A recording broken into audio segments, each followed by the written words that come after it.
প্রতিটি শব্দের রহস্য খুঁজতে হেডফোন ব্যবহার করুন।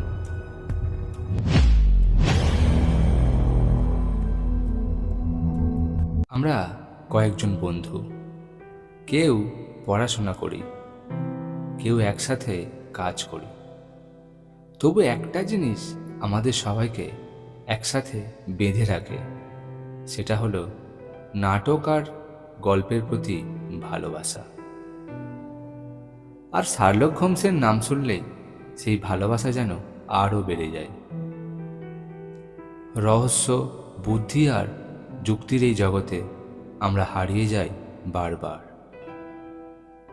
তাই একদিন হঠাৎ ভাবলাম, চলো নিজেরাই একটা চেষ্টা করি। বেশি কিছু না ভেবে আমরা কয়েকজন মিলে রেকর্ডিং করতে বসে পড়লাম। গল্পটা শোনার পর হয়তো অনেকেই বলবে খুব একটা ভালো হয়নি। হ্যাঁ ঠিক, হয়তো ভালো হয়নি, তবু আমাদের ইচ্ছে ছিল গল্পটা একসাথে রেকর্ড করা। আসলে এই গল্পটা আমাদের জন্য একটা স্মৃতি হয়ে থাকবে। আমরা যে যেখানেই থাকি না কেন, আজকের এই দিনটা মনে করিয়ে দেবে। এটা আমাদের ভালোবাসা থেকে করা একটা ছোট্ট উদ্যোগ, যেখানে নেই বড় কোনো পরিকল্পনা, আছে শুধু গল্পের প্রতি টান। গল্পটা হয়তো তোমরা আগেও শুনেছ, তবু আশা করব আমাদের এই গল্পটা শুনবে তারা যারা শার্লক হোমসকে সত্যিই ভালোবাসে।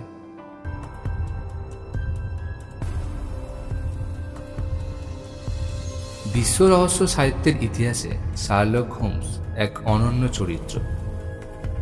অনেক বছর আগে স্যার আর্থার কনান ডয়েল এই চরিত্রটি সৃষ্টি করেছিলেন। তারপর পৃথিবী অনেক পাল্টে গেছে, কিন্তু আমরা আজও আগ্রহ নিয়ে শার্লক হোমসের গল্প পড়ে যাই। এই গল্পে ওয়াটসনের কণ্ঠে রয়েছে চয়ন, শার্লক হোমসের কণ্ঠে রয়েছে আমি, ইন্সপেক্টরের কণ্ঠে রয়েছে পৃথ্বীশ, লেডি হস্টেসের কণ্ঠে রয়েছে পুষ্পা, থেরেসার কণ্ঠে রয়েছে কাঞ্চন এবং ক্রকারের কণ্ঠে রয়েছে পাপ্পু। তাহলে চলো শুরু হোক আজকের গল্প, the adventure of the Grange. 1897 খ্রিস্টাব্দ। শীতকাল প্রায় শেষের দিকে, কিন্তু তার শেষ কামড় দিতে ছাড়েনি। হাড় কাঁপানো কনকনে ঠান্ডায় শরীরের রক্ত জমাট বাঁধার উপক্রম। হোমসের ডাকে ভোরবেলার ঘুমের আমেজ ছেড়ে বিছানা থেকে উঠতে মনটা বিরক্তিতে ভরে উঠল। তবুও ঢাউস একটা উলেন ওভারকোট গায়ে চাপিয়ে কনকনে ঠান্ডা হাওয়ার মধ্যে ঠকঠক করে কাঁপতে কাঁপতে হোমসের পিছন পিছন চলতে লাগলো। এর মধ্যে হোমস মুখ দিয়ে রাগ কাটেন। চেরিং ক্রস স্টেশন থেকে কেন্টগ্রামে ট্রেনে ওঠার পর সে গুছিয়ে বসে ইন্সপেক্টর স্ট্যানলি হপকিন্সের লেখা ছোট্ট একটা চিঠি আমার হাতে ধরিয়ে দিয়ে বলল, পড়ে দেখো ওয়াটসন। চিঠিটার ওপর দিকে একটা ঠিকানা লেখা ছিল, অ্যাবগ্রেঞ্জ, মার্শাল, কেন্ট, রাত 3:30। হপকিন্স লিখেছেন, প্রিয় মিস্টার হোমস, যত সম্ভব শিগগিরই এখানে আপনার উপস্থিতি একান্তভাবে প্রয়োজন। আপনি না আসা পর্যন্ত কোনো সিদ্ধান্ত নেওয়া সম্ভব হচ্ছে না। কোনো জিনিস পরীক্ষা করে দেখা যাচ্ছে না। সবাইকে আটকে রাখা হয়েছে। শুধু লেডি হস্টেসকে ছেড়ে দিতে হচ্ছে এবং তার স্বামী স্যার হস্টেসকে কতক্ষণ আটকে রাখা যাবে বুঝতে পারছি না। তাকেও খুব সম্ভব ছেড়ে দিতে হবে। সেই জন্য চিঠি পাওয়ার সঙ্গে সঙ্গে যতদূর সম্ভব তাড়াতাড়ি এখানে এসে পৌঁছানোর চেষ্টা করবেন। আপনার একান্ত, হপকিন্স। চিঠি পড়া শেষ হলে হোমসের দিকে তাকিয়ে বললাম, স্যার হস্টেস খুব সম্ভব বেঁচে নেই। হপকিন্সের এখন হতবুদ্ধি অবস্থা। এই পরিস্থিতিতে তিনি কি করবেন বুঝতে না পেরে তোমার পরামর্শ ও সাহায্যের জন্য তোমাকে এভাবে ডেকে পাঠিয়েছেন। হোমস চিন্তিতভাবে বলল, খুন জখমের ঘটনা ঘটলে কর্তব্যরত পুলিশ কর্মীদের এরকম অবস্থা হয় স্বাভাবিক। সেই জন্য লেডি হস্টেসকে নিয়ে এখন কি করবেন বুঝতে পারছেন না। ট্রেনটা চিরকাল হার্ট স্টেশনে এসে পৌঁছতেই আমরা গাড়ি থেকে নেমে একটা গাড়ি ভাড়া করে পৌঁছে গেলাম 2 মাইল দূরের গ্রামের একটা বাড়িতে। হপকিন্স সেখানেই ছিলেন।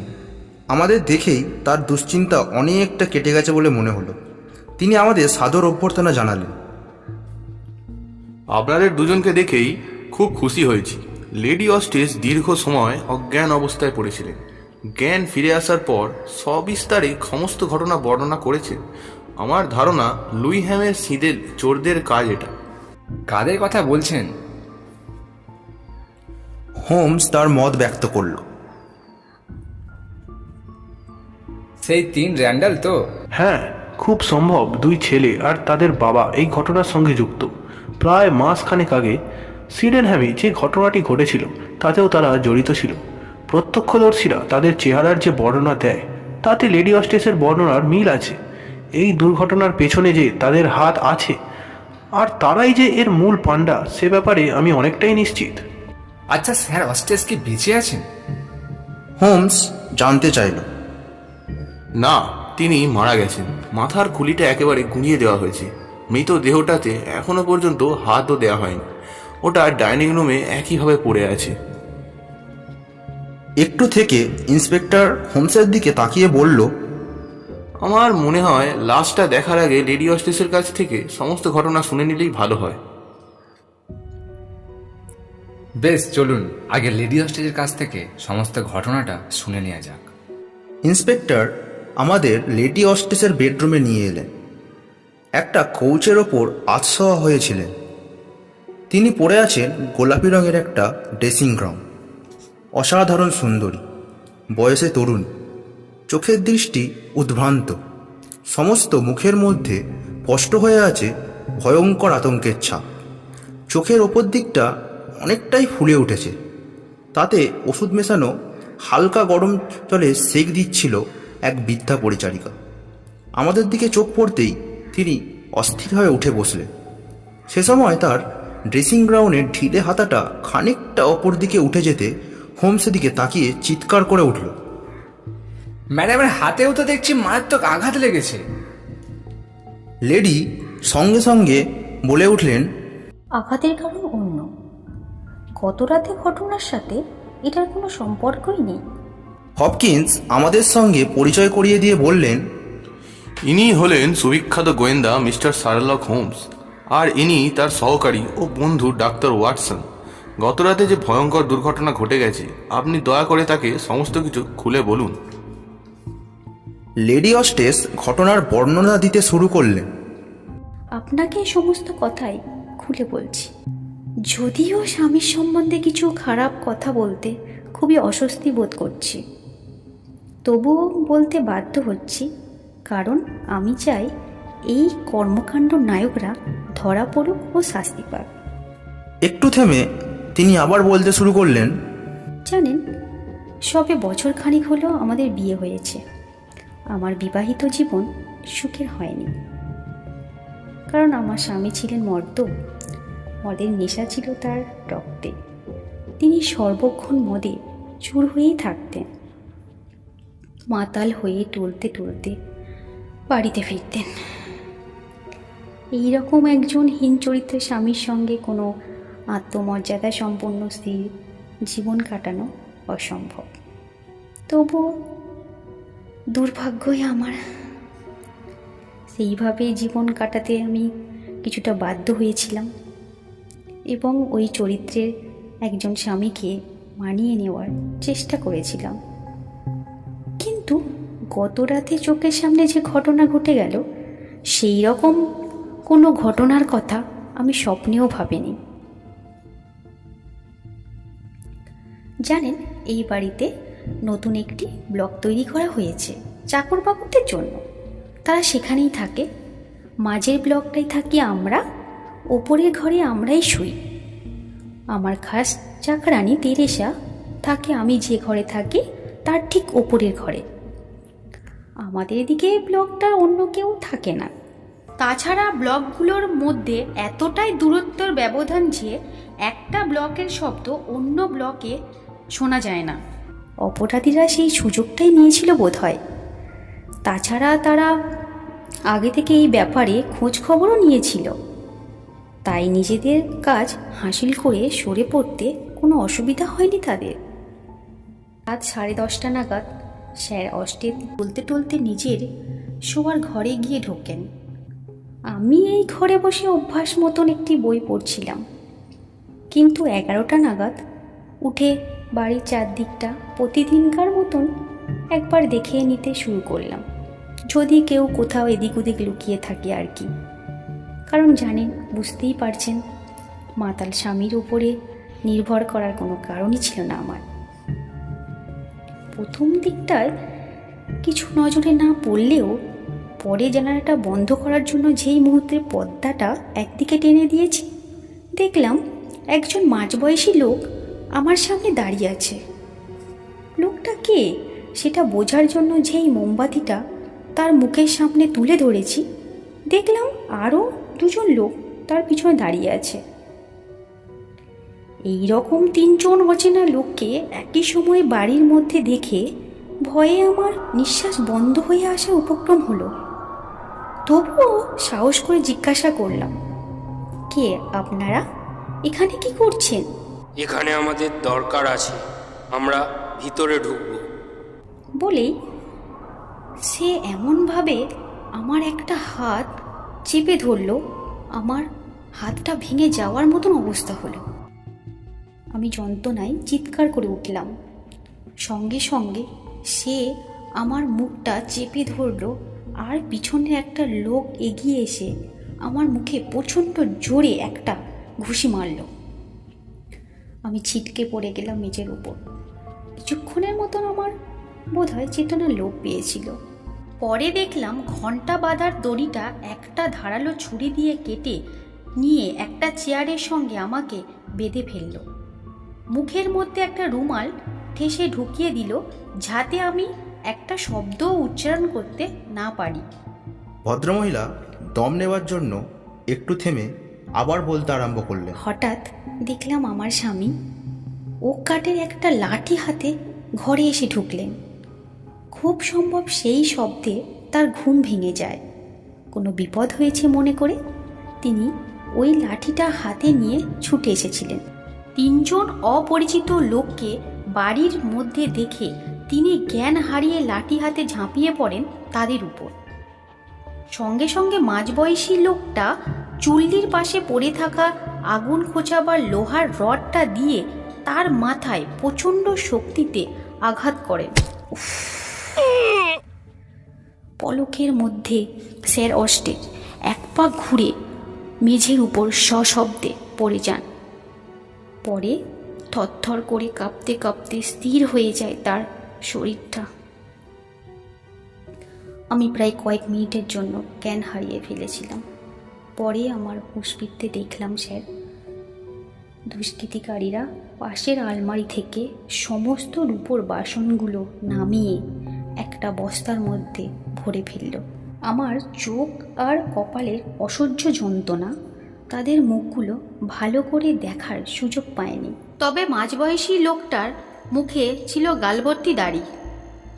অন্য 2জন ছিল অনেক কম বয়সী, তাদের ঠিক মতন দাড়ি গোপও গজায়নি। তাদের 3জনকে বাপ আর ছেলে বলেই অনুমান করলাম। তাছাড়া ওরা জিনিসপত্র বেঁধে সেইগুলোকে সঙ্গে নিয়ে বেরিয়ে গেল। এরপর চেষ্টা করতে থাকি গো গো শব্দ করে বাড়ির অন্যদের মনোযোগ আকর্ষণ করার জন্য। সেই নিস্তব্ধ বাড়িতে সেই শব্দ থেরেসার কানে পৌঁছাতেই সে দ্রুত ছুটে এসে আমার সমস্ত বাঁধন খুলে দেয়। থেরেসাই পুলিশদের খবর দেওয়ার ব্যবস্থাই করে। এই পর্যন্ত বলে লেডি চুপ করলেন। হোমস তাকে আর কোনো প্রশ্ন করল না। থেরেসাকে ডেকে তার কাছে সমস্ত ঘটনা জানতে চাইল হোমস। সে বলল, লজের ফটকের সামনে 3টি লোককে দেখতে পেয়েছিলাম, কিন্তু তাদের দেখে আমার কোনো রকম সন্দেহ হয়নি। তারপর আমি নিজের কাজে চলে যাই, কিন্তু হঠাৎ গো গো শব্দ শুনে ওই ঘরে ছুটে যাই এবং লেডিকে হাত পা মুখ বাঁধা অবস্থায় দেখতে পাই। ঘরের মধ্যে পড়ে রয়েছে লেডির স্বামীর রক্তাক্ত মৃতদেহ। মাথাটা ফেটে চৌচির হয়ে গেছে, আর সমস্ত ঘরে বয়ে যাচ্ছে রক্তের স্রোত। একটু থেমে সে আবার বলল, কেউ যদি কারো স্বামীকে চোখের সামনে খুন হতে দেখে, তাহলে তার মানসিক অবস্থা কেমন হতে পারে একবার ভেবে দেখুন। ওকে দয়া করে আর প্রশ্ন করবেন না, ওর এখন বিশ্রামের খুবই দরকার। এরপর লেডি অস্টেসকে ধরে ধরে ঘর থেকে নিয়ে গেল থেরেসা। সব কিছু শোনার পর হোমসের মধ্যে কোনো ভাবান্তর লক্ষ্য করা গেল না। তার মনে হলো এটা একটা অতি সাধারণ ঘটনা, সাধারণ ছকে খুনটা করা হয়েছে। সুতরাং খুনি বা তার লোকজনকে শনাক্ত করে গ্রেপ্তার করতে পারলেই সমস্যার সমাধান সম্ভব হবে। কিন্তু অ্যাবগেঞ্জের ডাইনিং রুমে ঢুকে হোমস নতুন করে উৎসাহিত হয়ে উঠল। ঘরটা প্রায় হল ঘরের আকারের। দরজার উল্টো দিকে বিরাট একটা জানালা, ডান দিকে 3টে জানালা, সেগুলো অপেক্ষাকৃত ছোট। বাঁদিকে বড় মাপের একটা ফায়ার প্লেস, তার পাশেই ওক কাঠের একটা ভারী চেয়ার, তাতে লাল রঙের দড়ি জড়ানো। ওই দড়িটা দিয়েই লেডি অস্টেসের হাত পা বেঁধে রাখা হয়েছিল। আগুনের চুল্লির পাশেই পড়েছিল স্যার অস্টেসের মৃতদেহ। মুখটা হাঁ হয়ে আছে, চোখ দুটো বিস্ফারিত, মুখের মধ্যে ভয়ঙ্কর যন্ত্রণার অভিব্যক্তি। ভদ্রলোক দীর্ঘদেহী, বলিষ্ঠ শরীর, বয়স 40-এর কাছাকাছি। ওক কাঠের লাঠিটা পড়েছিল তার ডান দিকে। মাথাটা বীভৎসভাবে থেঁতলে গেছে। মাথায় যে প্রচণ্ড জোরে আঘাত করা হয়েছিল এটা বেশ বোঝা যায়। হোমস সমস্ত কিছু খুঁটিয়ে খুঁটিয়ে পরীক্ষা করার পর বলল, র্যান্ডালরা সত্যি যদি এ কাজ করে থাকে তাহলে তাদের খুঁজে বের করে গ্রেপ্তার করতে খুব বেশি অসুবিধা হবে না। হ্যাঁ, সমস্ত জায়গায় খবর পাঠিয়ে দেওয়া হয়েছে, পুলিশ সব জায়গায় জাল পেতে রেখেছে। কিন্তু একটা ব্যাপার কিছুতেই আমার মাথায় ঢুকছে না। অপরাধীরা জানে যে লেডি অস্টেসের কাছ থেকে পুলিশ তাকে প্রশ্ন করে তাদের চেহারা বা অন্যান্য সমস্ত বিবরণ পেয়ে যাবে। তা সত্ত্বেও কেন যে ওরা তাকে বাঁচিয়ে রাখলো সেটাই কিছু বুঝে উঠতে পারছি না। তোমার প্রশ্নটার মধ্যে যথেষ্ট যুক্তি আছে। হ্যাঁ, এক্ষেত্রে লেডি অস্টেসকেও খুন করে রেখে যাওয়ার কথা, কিন্তু তা ওরা করেনি, কারণ তাকে অজ্ঞান হয়ে যেতে দেখে ভেবেছিল তিনি হয়তো মারা গেছেন। আচ্ছা, স্যার অস্টেস সম্পর্কে কোনো তথ্য সংগ্রহ করতে পেরেছো হপকিন্স?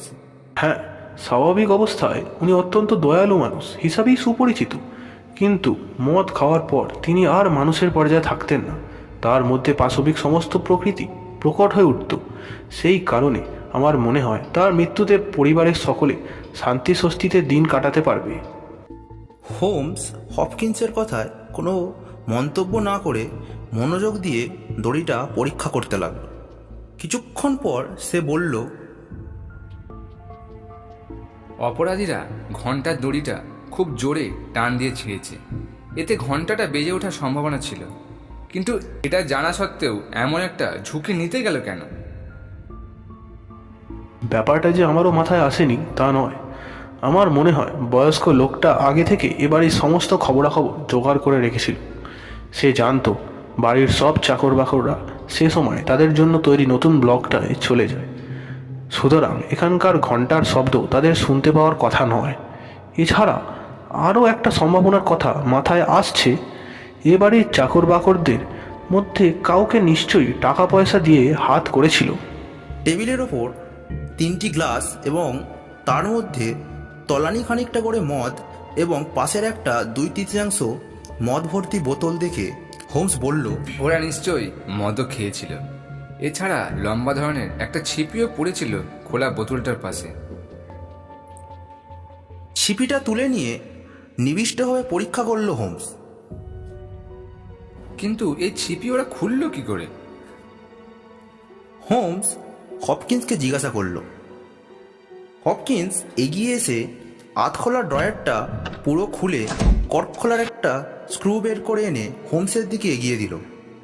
হোমস এটা ভালো করে দেখে বলল, হপকিন্স, খুব সম্ভব এটা দিয়ে এই কর্কটা খোলা হয়নি। এটা খোলা হয়েছে ছুরির সঙ্গে লাগানো ইঞ্চি দেড়েক লম্বা কোনো স্ক্রু দিয়ে। আমার মনে হচ্ছে ছুরিটারও অনেকগুলো ফলা থাকা বিচিত্র নয়। কথাগুলো বলতে বলতে হোমসের চোখ মুখ উজ্জ্বল হয়ে উঠল। সে বলল, 3টে মদের গ্লাস দেখে তো আমার সব কিছু গোলমাল হয়ে যাচ্ছে। লেডি অস্টেস কি নিশ্চিত ওরা এই গ্লাসে করে মদ খেয়েছিল? হ্যাঁ, লেডিকে জিজ্ঞেস করতেই তিনি পরিষ্কার সে কথা জানিয়েছেন। তার জ্ঞান ফিরে আসার পর মরার মতো পড়ে থাকলেও ওই ব্যাপারটা তার নজর এড়ায়নি। না স্যার, আমার মনে হয় না এটার মধ্যে কোনো রহস্য আছে। হয়তো তাই। হোমস বলল, তবে সব কিছুর মধ্যে রহস্যের সূত্র আবিষ্কারের চেষ্টা করাই আমার কাজ। তবে আমার মন বলছে গ্লাসগুলোর মধ্যে রহস্যের সন্ধান পাওয়া যাবে। যাক, আজ তাহলে উঠি। তোমার আপাতত কাজ হলো র্যান্ডালদের ডেরায় সন্ধান করে তাদের খুঁজে বের করা। আর নতুন কোনো সূত্রের সন্ধান পাও তাহলে আমাকে অবিলম্বে জানাতে ভুলো না। এবার সে আমার দিকে তাকিয়ে বলল, চলো ওয়াটসন, আর দেরি করা যাবে না, না হলে ট্রেনটা ফেল করতে হবে যে। স্টেশনের দিকে যেতে যেতে হোমসকে খুবই চিন্তিত মনে হলো। এরপর আমরা যথাসময়ে ট্রেনে উঠে পড়লাম, কিন্তু পরের স্টেশনে ট্রেন থামতেই হোমস লাফিয়ে নেমে পড়ল। আমিও তার পিছনে পিছনে নেমে এলাম। হোমস বলল, এখন আবার অ্যাবগ্রেঞ্জে ফিরে যেতে হবে। লেডি অস্টেস আর থেরেসার বিবৃতি যতই সত্যি বলে মনে করা হোক না কেন, ওই 3টি মদের গ্লাসের মধ্যে যে কোনো না কোনো রহস্য আছে সেই বিষয়ে আমার বিন্দুমাত্র সন্দেহ নেই। হোমসের কাজকর্মের ধারা এক এক সময় ভারী অদ্ভুত মনে হয়। মাথামুন্ডু কিছুই বুঝতে পারি না। অ্যাবগ্রেঞ্জগামী পরবর্তী ট্রেনের জন্য আমরা প্ল্যাটফর্মের একটা বেঞ্চের ওপর বসে অপেক্ষা করতে লাগলাম। সেই ফাঁকে হোমসকে জিজ্ঞাসা করলাম, কী এমন ঘটনা ঘটল যে তুমি এইভাবে ট্রেন থেকে নেমে পড়লে? হোমস বলল, লেডি অস্টেস বা থেরেসার বয়ানের সবটুকুই যে নির্ভেজাল সত্যি এরকম ভাবতে পারছি না। কারণ লেডি যা বলেছেন তার মধ্যে কতগুলো ব্যাপার বিশেষভাবে সন্দেহজনক মনে হয়েছে। একটু থেমে হোমস বলল, প্রায় র্যান্ডালদের কীর্তিকলাপ বা চেহারার বর্ণনা কাগজে ছাপা হয়, আর সেসব নিশ্চয়ই তোমার নজরে পড়েছে। দেখো ওয়াটসন, দরকার মতো কাল্পনিক কোনো গল্প তৈরি করে সেটাকে সত্যি বলে চালাবার জন্য র্যান্ডালদের চরিত্রগুলোকে কাজে লাগানো অসম্ভব কিছু নয়। এরপর কোনো মহিলার চিৎকার বন্ধ করতে তার মুখে প্রচণ্ড জোরে ঘুষি মেরে অজ্ঞান করে ফেলার কি দরকার হয়? আর একটা পয়েন্ট লক্ষ্য করো ওয়াটসন, অপরাধীদের দলে ছিল 3 জন বলিষ্ঠ চেহারার লোক। নেশাগ্রস্ত কোনো লোককে ঘায়েল করতে 3 জন লোকই যথেষ্ট। তার জন্য অপরাধীরা কি খুন করে ঝুঁকি নিতে চাইবে? তাছাড়া বাড়িতে অন্যান্য বহু মূল্যবান সামগ্রী থাকা সত্ত্বেও তারা কতগুলো সামান্য রূপোর বাসন নিয়ে গেল, এই পয়েন্টটাও খুব সন্দেহজনক। আবার দামি মদের বোতল নিয়ে যাওয়ার সুযোগ পেয়েও তারা সামান্য তা খেয়ে বাকিটা ফেলে রেখে গেছে, এটাও খুবই অস্বাভাবিক মনে হচ্ছে আমার কাছে। এর থেকে স্পষ্ট প্রমাণ পাওয়া যাচ্ছে যে লেডির বলা কাহিনীর সঙ্গে আমাদের পয়েন্টগুলোর যথেষ্ট গড়মিল আছে। এই সবগুলোর মধ্যে যে ব্যাপারটা আমার সব থেকে বেশি অস্বাভাবিক লেগেছে তা হলো ওই 3টে মদের গ্লাস। এত জিনিস থাকতে ওই গ্লাসগুলি বা তোমার কাছে কেন এত অস্বাভাবিক মনে হচ্ছে? কৌতূহল প্রকাশ না করে থাকতে পারলাম না। একটু মাথা ঘামালেই অস্বাভাবিক ব্যাপারটা তোমার চোখে ধরা পড়বে। স্বাভাবিকভাবে আমরা দেখতে পেয়েছি মদ খেয়েছে 3 জন লোক, কিন্তু শুধু একটা মদের গ্লাসে সর ছিল, অথচ পুরো বোতলটার মদের ওপর সর পড়েছিল। সেই হিসেবে 3টে গ্লাসেই ওই সর থাকার কথা ছিল, যেহেতু ওই বোতল থেকেই মদটা ঢালা হয়েছে। আমার ধারণা মদ খেয়েছে 2 জন লোক 2টি গ্লাসে, আর লোকের চোখে ধুলো দেওয়ার জন্য 3য় গ্লাসে একটুখানি মদ ঢেলে দেওয়া হয়েছে, যাতে মনে হয় 3য় লোকটি ওই গ্লাসে মদ খেয়েছে, আর অপরাধীরা দলে ছিল 3 জন লোক। কিছুক্ষণ কি যেন চিন্তা করলো হোমস, পরে বলল,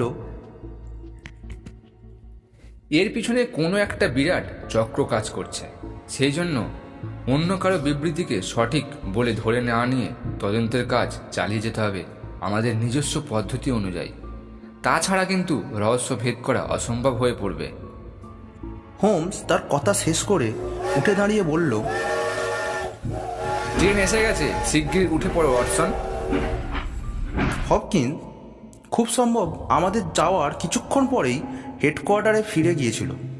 সুতরাং ডাইনিং হলটা যেখানে ভয়ঙ্কর ঘটনাটা ঘটেছিল সেটা ভালো করে পরীক্ষা করার সুযোগ পেলাম। হোমস ভিতর থেকে লক করে সমস্ত জিনিসগুলোর ওপর সূক্ষ্ম অনুসন্ধান চালালো। ঘরের জানালা, দরজা, টেবিল, চেয়ার, এমনকি ডাইনিং টেবিলের কভারটাও বাদ গেল না। আর আমি বোকার দৃষ্টি মেলে তার কীর্তিকলা হাঁ করে দেখতে লাগলাম। হঠাৎ দেখলাম হোমস ম্যান্টেল পিসের ওপর লাফিয়ে উঠল। তারপর দেয়ালের গায়ে আটকানো ভারী কাঠের ব্র্যাকেটটার ওপর ভর দিয়ে দড়ির ছেঁড়া অংশটা ভালো করে দেখে নিয়ে আবার নিচে নেমে পড়ল। তারপর একটা স্বস্তির নিঃশ্বাস ফেলে বলল, রহস্যের কুহেলি অনেকটাই পরিষ্কার হয়ে গেছে। 3 জন নয়, 1 জন লোকই ঢুকেছিল ভেতরে। প্রচণ্ড শক্তিধর, লম্বায় প্রায় 6 ফুট 3 ইঞ্চি, কাঠবেড়ালির মতো ক্ষিপ্ত। ঘন্টার দড়িটা টেনে ছেঁড়া হয়নি, কিন্তু একটা ছুরি দিয়ে কাটা হয়েছে। যদি টেনে ছেঁড়া হতো তাহলে আঁশ বা রোয়া বেরিয়ে থাকতো। দড়ির প্রান্তভাগে ছুরি দিয়ে ইচ্ছে করে রোয়া তুলে রেখেছে, স্রেফ অন্যদের ধাপ্পা দেওয়ার জন্য। তাছাড়া ভালো করে লক্ষ্য করলে দেখতে পাবে দেয়ালের কাঠের ব্র্যাকেটেও পায়ের ছাপ আছে। দড়ির দরকার হয়েছিল বলে ব্র্যাকেটের ওপর পায়ের হালকা ভর দিয়ে উপরে উঠে দড়িটাকে কেটে দিয়েছিল। এরপর হোমসের কথা মতো ওক কাঠের চেয়ারটার দিকে তাকিয়ে আরও অবাক হয়ে গেল। দেখলাম সেখানেও রক্তের দাগ লেগে আছে। হোমসের কাছে জানতে চাইলাম, ওখানে রক্তের দাগ কোথা থেকে এলো? তাছাড়াও দেখো ওয়াটসন, লেডি হস্টেজের স্বামী ঘরে ঢোকার আগে বা তাকে খুন করার আগে লেডি হস্টেজকে পিচমোড়া করে বাঁধা হয়েছিল। তাহলে লেডির চেয়ারে রক্তের দাগ এলো কী করে? লেডির পোশাকের দিকে তাকালেও দেখবে সেখানেও হয়তো রক্তের দাগ লেগে আছে। এই ঘরে এখন আমাদের আর কিছু করার নেই। চলো থেরেসাকে কিছুক্ষণ জিজ্ঞাসাবাদ করা যাক। থেরেসার জন্ম অস্ট্রেলিয়ায়। হোমস তার সঙ্গে মিষ্টি ব্যবহার করতেই সে কোনো কথা গোপন না করে সব কথা বলে গেল। বিশেষ করে তার সদ্যমৃত মনিবের সম্বন্ধে তার সমস্ত ক্রোধ, বিদ্বেষ, ক্ষোভ আর ঘৃণা উগড়ে দিতে লাগলো। থেরেসা বলল, লেডির সঙ্গে যেদিন তার বিয়ে হয় সেদিন থেকেই তিনি তার অকথ্য অত্যাচার আর নির্যাতন চালিয়েই গেছেন। কিন্তু লেডি মুখ বুজে সব কিছু সহ্য করে যেতেন। এই তো গতকালই মদ্যপ অবস্থায় অতি তুচ্ছ একটা ভুলের জন্য তিনি লেডির হাতে হ্যাটপিন ফুটিয়ে দিয়েছিলেন। সেই ক্ষত হয়তো হোমসের নজরে পড়ে থাকবে। থেরেসা তার বাড়ির কাজের মেয়ে, সেও রেহাই পায়নি তার অত্যাচারের হাত থেকে। হঠাৎ একদিন রেগে গিয়ে একটা পেপার ওয়েট ছুঁড়ে মেরেছিলেন। ভাগ্যে সেটা তার মাথায় বা কপালে এসে লাগেনি। তাহলে কি যে হতো? এরপর থেরেসা মন্তব্য করল, আমার মনিব ছিল যেমনই নৃশংস তেমনই পাষণ্ড। ওরকম পাশবিক প্রকৃতির মানুষ খুব কমই দেখা যায়। থেরেসার সঙ্গে দরকারি কথা সেরে আমরা লেডির অনুমতি নিয়ে তার ঘরে এসে ঢুকলাম।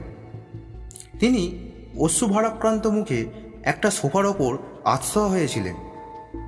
আমাদের দেখে তিনি উঠে বসলেন।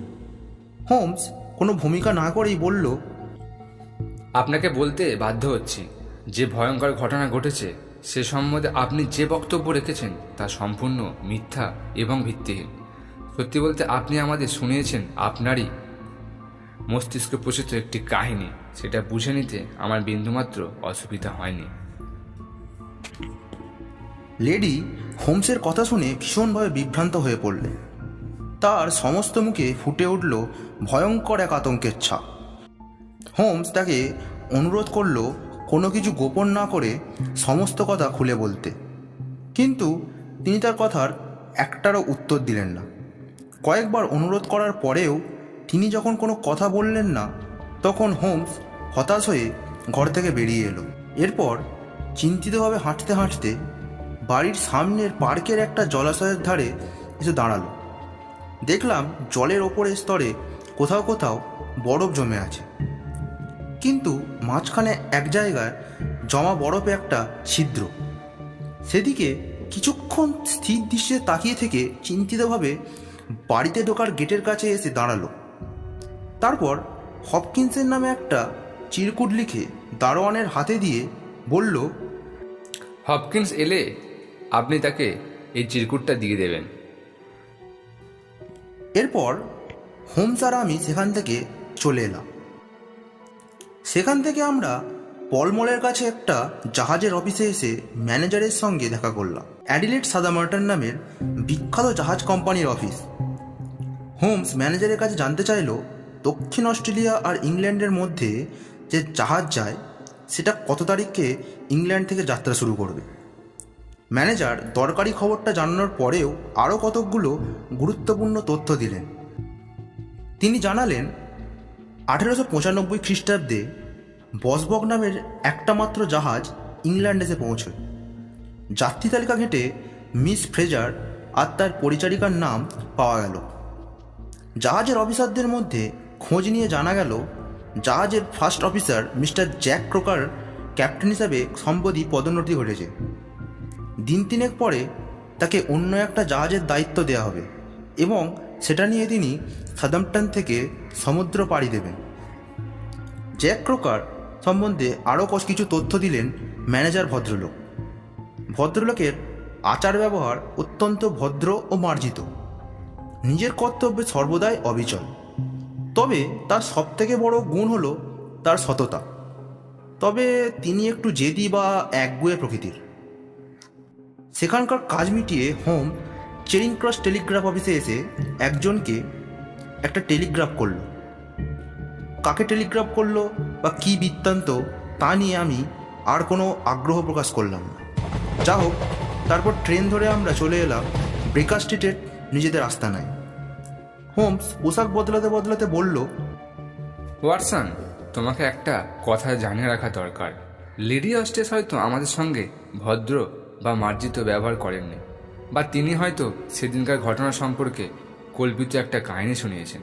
তবুও তার বিরুদ্ধে চূড়ান্ত কোনো অভিযোগ আনার আগে সংশ্লিষ্ট সমস্ত বিষয় সম্বন্ধে নিশ্চিত হওয়া দরকার আমাদের। সন্ধে হতেই ডোরবেলের শব্দে দরজাটা খুলেই দেখলাম স্ট্যানলি হপকিন্স দাঁড়িয়ে আছেন।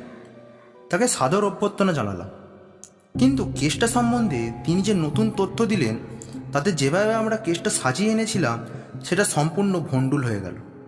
হপকিন্স জানালেন, হোমসের চিরকুটের লেখা নির্দেশ অনুযায়ী জলাশয়ে লোক নামিয়ে অনেকগুলো রূপোর বাসনের সন্ধান পেয়েছি, যেগুলো স্যার অস্টেসের বাড়ির থেকে ঘটনার দিন চুরি হয়ে যায়।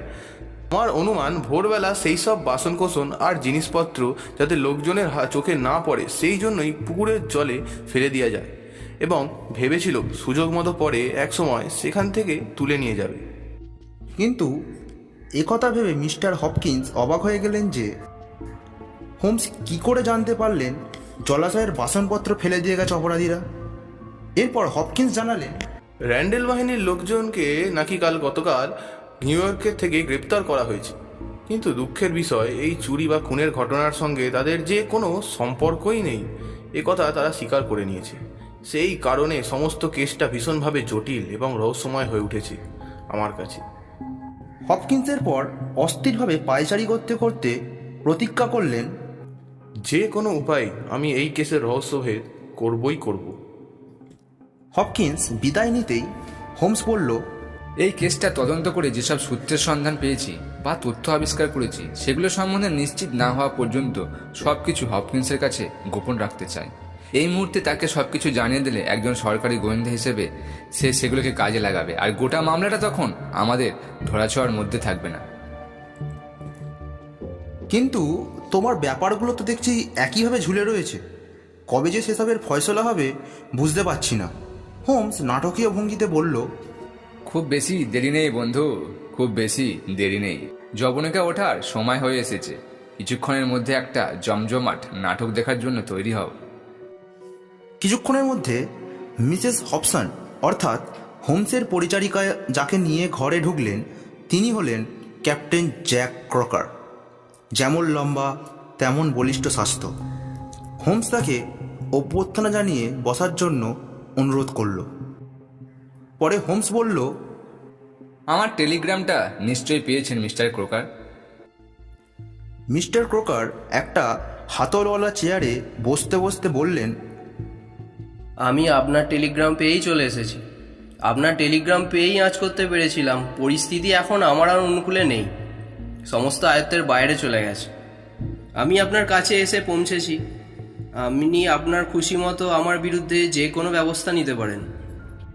হোমস আন্তরিকতার সুরে বলল, আপনার সঙ্গে সাধারণ একজন অপরাধীর মতো ব্যবহার করতে চায় না, সুতরাং আশা করব কোনো কিছু গোপন না করে সমস্ত কথা আমাদের খুলে বলবেন, আর তাতে আপনি ক্ষতির বদলে উপকৃত হবেন অনেকটাই বেশি। এবার সে সরাসরি মিস্টার ক্রোকারকে বলল, গতকাল রাত্রে অ্যাবগেঞ্জের যে ঘটনা ঘটে গেছে তা আপনি আমাদের শোনাবেন, কারণ আপনিই সেই ঘটনার প্রধান নায়ক। আর তাতে যদি আপনার আপত্তি থাকে তাহলে আপনাকে কিছুই বলতে হবে না। আপনাকে পুলিশ কাস্টাডিতে পাঠালে তারাই আপনার কাছ থেকে সব কিছু জেনে নিতে পারবে। পুলিশের কথা শুনে তিনি কেমন যেন চঞ্চল হয়ে উঠলেন। কোনো কিছু মনে হওয়াতে দাঁতে দাঁত চেপে কিছুক্ষণ তিনি চুপ করে বসে রইলেন। পরে বললেন, হ্যাঁ, আপনার মতো নির্ভরযোগ্য একজন মানুষের কাছে সমস্ত কথা খুলে বলতে কোনো রকম দ্বিধাদ্বন্দ্ব বা আপত্তি থাকার কথা নয়। তবে আপনাকে আগেই জানিয়ে রাখছি মিস্টার হোমস, আমি যা করেছি তাকে আমি কোনো অপরাধ বলে গণ্য করতে পারি না। তার জন্য বিন্দুমাত্র আমি দুঃখিত নই। দরকার হলে ওরম কাজ আমি বারবার করতে আমার হাত একটুও কাঁপবে না, বা বিন্দুমাত্র অনুশোচনাও হবে না। আমি এখন বিশেষভাবে উদ্বিগ্ন মেরি ফ্রেজারের জন্যে। সে আমার একান্ত প্রিয় বান্ধবী।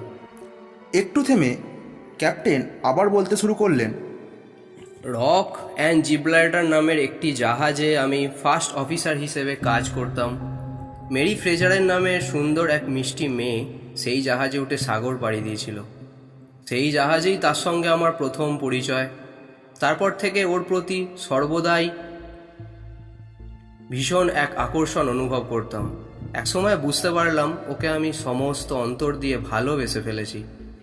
কিন্তু আমি ভালোবাসলেও সে আমার ভালোবাসায় কোনো সাড়া দিল না।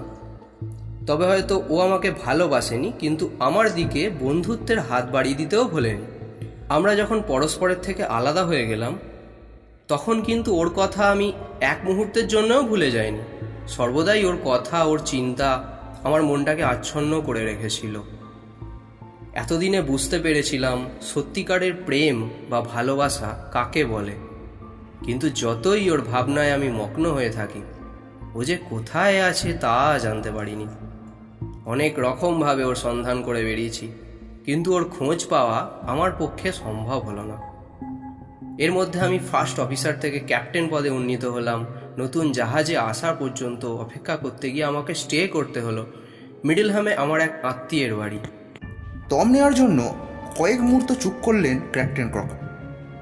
পরে আবার বলতে শুরু করলেন, হ্যাঁ, যা বলছিলাম, সে সময় আমি ব্যস্তভাবে একটি গলির ভেতর দিয়ে হেঁটে যাচ্ছিলাম। মেরির পরিচারিকার সঙ্গে হঠাৎ সেখানে আমার দেখা হয়ে গেল। মেরির সম্বন্ধে সে অনেক কথাই বলল, কিন্তু তার ওপর তার স্বামীর অকথ্য নির্যাতন আর নিপীড়নের কথা বলতে গিয়ে থেরেসা কেঁদে ফেলল।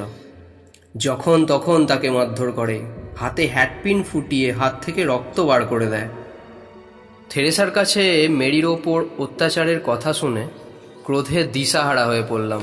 আমার মনে হলো নরপশুটা ওরম ফুলের মতো নিষ্পাপ সরল মেয়েকে অত্যাচারে একেবারে জর্জরিত করে তুলেছে। বিয়ের ব্যাপারে ও আমাকে কখনো কিছুই জানায়নি। যা হোক, কয়েকদিন আগে আমাকে অফিস থেকে জানানো হলো 1 সপ্তাহের মধ্যে জাহাজ নিয়ে বেরিয়ে পড়তে হবে। সুতরাং আমি ভয়ঙ্কর ব্যস্ততার মধ্যে ছিলাম সে সময়। তাই আমি তার সঙ্গে নিজেই দেখা করলাম। কিন্তু তারপর মেরি আমার সঙ্গে দেখা করতে অসম্মতি জানালো। তবুও চলে যাওয়ার আগে তার সঙ্গে আরেকবার দেখা করার জন্য ছটফট করতে লাগলাম। থেরেসা যেমন বলেছিল সেই মতো ডাইনিং রুমে গিয়ে গতরাতে মেরির সঙ্গে দেখা করলাম। সে আমাকে তার স্বামীর অত্যাচার আর নিপীড়নের কথা জানালো। চোখের জলে ওর বুক ভেসে যেতে লাগলো। ও বলল কেন ওর মৃত্যু হয় না। শেষে বলল এমন নির্যাতনের হাত থেকে রক্ষা পেতে সে আত্মহত্যার পথই বেছে নেবে। কোন অধিকারে আমি তাকে সান্ত্বনা দেব? ওদের পরিবারের সঙ্গে আমার কোনো সম্পর্ক নেই। সুতরাং হতভম্ব হয়ে সেখানে চুপ করে দাঁড়িয়ে ভাবতে লাগলাম, এই পরিস্থিতিতে মেরিকে আমি কিভাবে সাহায্য করব। এমন সময় মেরির স্বামী একটা ছড়ি হাতে ঝড়ের মতো ঘরে এসে ঢুকে কুৎসিত ভাষায় মেরিকে গালাগালি শুরু করলো। শেষ পর্যন্ত নিজেকে সামলাতে না পেরে মেরিকে মুখের ওপর বারবার সেই ছড়িটা দিয়ে আঘাত করতে লাগলো। মেরি তখন ভীষণ যন্ত্রণায় আর্তনাদ করতে লাগলো। মেরিকে ওইভাবে আর্তনাদ করতে দেখে নিজেকে নিয়ন্ত্রণে রাখা আমার পক্ষে কঠিন হয়ে উঠল। আমি ক্রোধে দিশেহারা হয়ে চুল্লি খোঁচানো লোহার রডটা পাশ থেকে তুলে নিয়ে ওই নরপশুটাকে আঘাত করার জন্য তৈরি হলাম। কিন্তু তার আগে সে তার ছড়িটা নিয়ে আমাকে ভীষণ জোরে আঘাত করলো। তখন ক্রোধে দিক বিদিক জ্ঞান হারিয়ে সেই লোহার রডটা দিয়ে প্রচণ্ড জোরে আঘাত করলাম তার মাথায়। সঙ্গে সঙ্গে লোকটা শটান মেঝের ওপর পড়ে গিয়ে কিছুক্ষণ ছটফট করে তারপর স্থির হয়ে গেল। ওইভাবে তাকে মরে যেতে দেখে মেরির মুখ থেকে তার অজ্ঞাতে একটা আর্তনাদের শব্দ বেরিয়ে এলো। সেই চিৎকার শুনে ছুটে এলো থেরেসা। এরপর মেরিকে চাঙ্গা করে তোলার জন্য ওকে খানিকটা মদ খেতে দিলাম, আর উত্তেজনা প্রশমিত করার জন্য নিজেও খানিকটা মদ খেলাম। একটু থেমে ক্যাপ্টেন ক্রোকার আবার বলতে আরম্ভ করলেন, এরপর স্থির করলাম ব্যাপারগুলোকে এমনভাবে সাজাতে হবে যাতে লোকের চোখে ধুলো দেওয়া সহজ হয়। পুলিশ যাতে মনে করে এসব চোরেদের কাজ, নিছক চুরির উদ্দেশ্য নিয়ে এই বাড়িতে ঢুকেছিল। সেজন্য প্রথমেই ঘণ্টার দড়িটা কেটে দিলাম, ছুরি দিয়ে তার প্রান্তভাগের আঁচ তুলে দিলাম যাতে মনে হয় ওটা ছিঁড়ে ফেলা হয়েছে। যা হোক, সেই দড়ি দিয়ে চেয়ারের সঙ্গে মেরিকে বেঁধে ফেলি। তারপর কতকগুলো রূপোর বাসন নিয়ে পুকুরের জলে ফেলে দিই, যাতে মনে হয় চোররা হয়তো নিজেদের প্রাণ রক্ষার তাগিদে লোকটাকে খুন করতে বাধ্য হয়েছে। এরপর সেখান থেকে চলে আসার আগে থেরেসাকে নির্দেশ দিয়ে গেলাম। মিনিট 15 পরে সে যেন খুন খুন বলে শোরগোল তোলে। যা হোক, আমার কাজের জন্য মহামান্য আদালত কী দণ্ডবিধান করবে আমি জানি না, তবে আমি একজন নির্যাতিতা নিপীড়িতা নারী তার স্বামী নামের এক নরপিশাচের হাত থেকে রক্ষা করতে পেরেছি। তাতে আমি মনে করি একটা সুমহান কাজ সম্পন্ন করতে পেরেছি, আর তাতেই আমি তৃপ্ত, খুশি।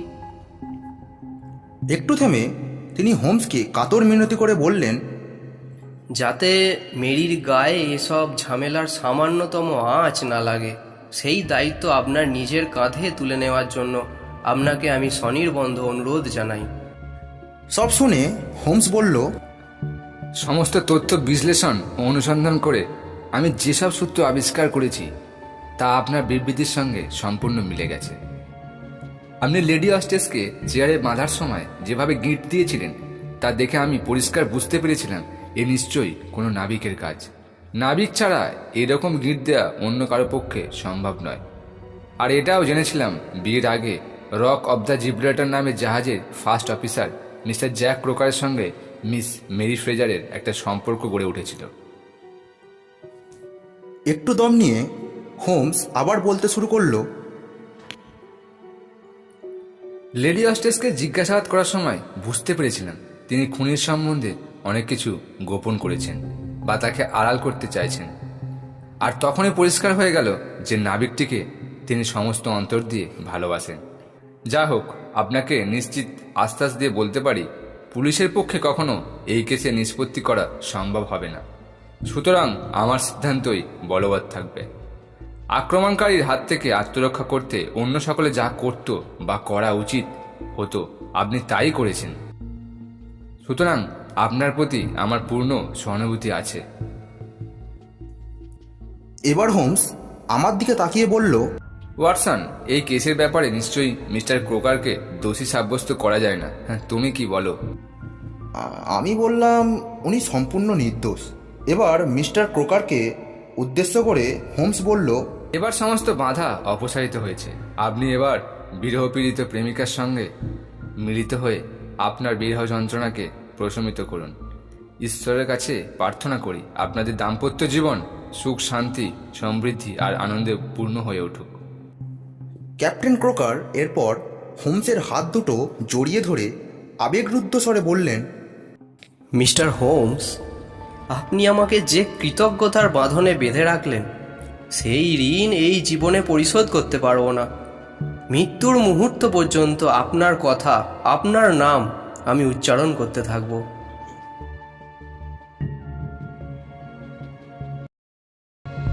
আপনারা শুনছিলেন শার্লক হোমসের গল্প the adventure of the Grange. গল্পটা কেমন লাগলো জানাতে ভুলবেন না। কমেন্টে আপনার মতামত জানিয়ে দিন।